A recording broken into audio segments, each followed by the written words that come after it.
স্বাস্থ্য ভবন অভিযানে বাধা, পুলিশি ধরপাকড়। কলকাতা পুরসভার সামনে সহ একাধিক জায়গায় অবস্থানে ধুমধুমার পরিস্থিতি। দুপুর থেকে উত্তপ্ত কলকাতার প্রাণকেন্দ্র ধর্মতলা, স্বাস্থ্য ভবন চত্বর সহ একাধিক জায়গা। অবশেষে আশাকর্মীদের 5 প্রতিনিধির সঙ্গে বৈঠক করেন স্বাস্থ্য দপ্তরের কর্তারা।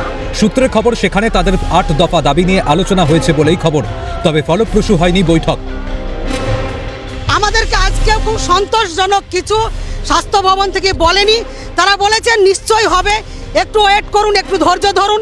আপনাদের জন্য আমাদের সরকার খুবই ভাবছে, ফলে আপনারা একটু ধৈর্য ধরুন, ওয়েট করুন।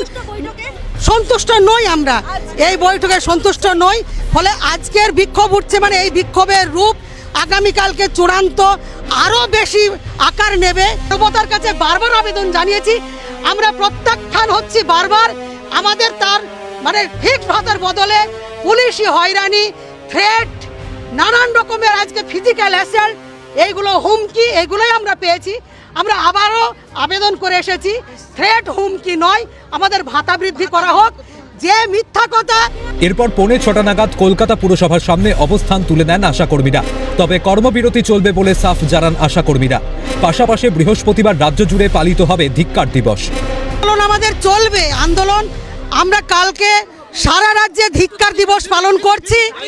আজকে পুলিশ প্রশাসন যে গোটা রাজ্য জুড়ে তাণ্ডব চালিয়েছে, তার প্রতিবাদে আগামীকাল গোটা রাজ্যে আমরা ধিক্কার দিবস পালন করছি। কর্মীরা এখনো কাজে তারা ফেরেনি। 99.99% যারা কর্মবিরতিতে আছে। প্রথমত সন্তুষ্ট নয়, দ্বিতীয়ত হচ্ছে গোটা রাজ্য জুড়ে আশাকর্মীদের ওপরে, আশাকর্মীদের পরিবারের উপরে এবং আশাকর্মীদের নেতৃত্বের ওপরে যে ধরনের তাণ্ডব চালিয়েছে, ফিজিক্যালি অ্যাসাল্ট করেছে, মারধর করেছে, ঘিরে রেখেছে, পরিবারের লোকজনকে হয়রান করেছে, এর প্রতিবাদে আমরা ধিক্কার জানাচ্ছি, ধিক্কার দিবস পালন করছি। এই আন্দোলনের পারদ উত্তরোত্তর বাড়বে।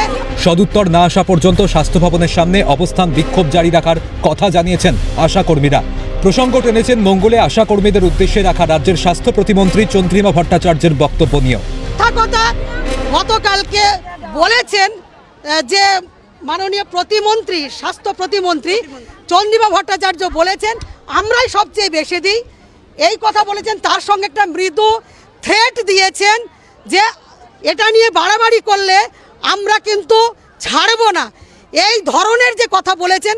এবং এখানে তিনি রাজনৈতিক রং দেখেছেন। রাজনৈতিক আমরা রং এখানে নিয়ে চলিনি, কারণ যে আশাকর্মীরা আছে তারা সমস্ত রাজনৈতিক দলের প্রভাবিত পরিবারের কর্মীরাও কোনো রাজনৈতিক রং দেখে তারা পরিষেবা দেয় না। তারা কিন্তু পরিষেবা দেয় সামাজিক দায়বদ্ধতা থেকে। এবং একদিকে স্বাস্থ্যকর্মীদের অভিযান ঘিরে পুলিশি ধরপাকড় নিয়ে ক্ষোভ প্রকাশ বিজেপির। যে কোনো গণতান্ত্রিক আন্দোলন রুখতে তৎপর তৃণমূল, তো কেন্দ্রীয় প্রতিমন্ত্রী তথা বিজেপি সাংসদ সুকান্ত মজুমদারের। যে কোনো গণতান্ত্রিক আন্দোলনে তৃণমূল কংগ্রেস এইভাবে আটকাবে, এখানে গণতান্ত্রিক পরিবেশ নেই। মহিলাদের ধরপাকড় পাঁজাকোলা করে প্রিজন ভ্যানে তোলে রাজ্যের পুলিশ, তা নিয়ে সুর চড়িয়ে ক্ষোভ প্রকাশ বিরোধী দলনেতার। বর্বর সরকার, ইতর পুলিশ মহিলাদের উপরে যেভাবে অত্যাচার করেছে গোটা রাজ্য জুড়ে, আশা মা দিদি বোনেদের উপরে, এটা সমর্থন করা যায় না। গোটা রাজ্য জুড়ে করেছে, বিভিন্ন জায়গায় করেছে। বাস থেকে ড্রাইভার নামিয়ে নিয়ে রাস্তায় ছেড়ে দিয়েছে মহিলাদের। পাল্টা কেন্দ্রের বিরুদ্ধে সুর চড়িয়েছেন তৃণমূল। বকেয়া আটকে রাখায় রাজ্যের বহু কর্মীদের পাশে দাঁড়াতে পারছে না প্রশাসন। পাল্টা তৃণমূল নেতা কুণাল ঘোষ।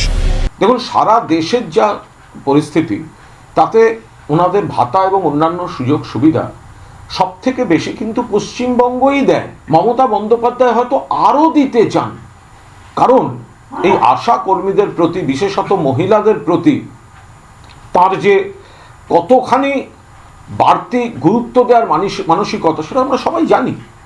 কিন্তু রাজ্যের 2 লক্ষ কোটি টাকা বকেয়া কেন্দ্র এখনো দিচ্ছে না। ফলে শুধু আশা কর্মীরা নন, আরও অনেক জায়গায় অনেক কিছু করার ইচ্ছা যেটা মমতা বন্দ্যোপাধ্যায়ের আছে, আরও অনেককে অনেক রকম সুবিধা দেওয়ার, সেটা তিনি দিতে পারছেন না। আসন্ন বিধানসভা নির্বাচনের আগে আশাকর্মীদের অভিযান নতুন করে ঝাঁজ বাড়াচ্ছে। অভিযান থেকেই তাদের ভোট বয়কটের হুঁশিয়ারি। 8 দফা দাবি না মেনে নিলে সরকারি ভোট বাক্সে তার প্রভাব পড়বে বলেও সাফ দাবি করেছেন আশাকর্মীরা। কোন দিকে মোড় নেয় আন্দোলন, সেটাই দেখার। আদৌ ঘুরবে তাদের ভাগ্যের চাকা?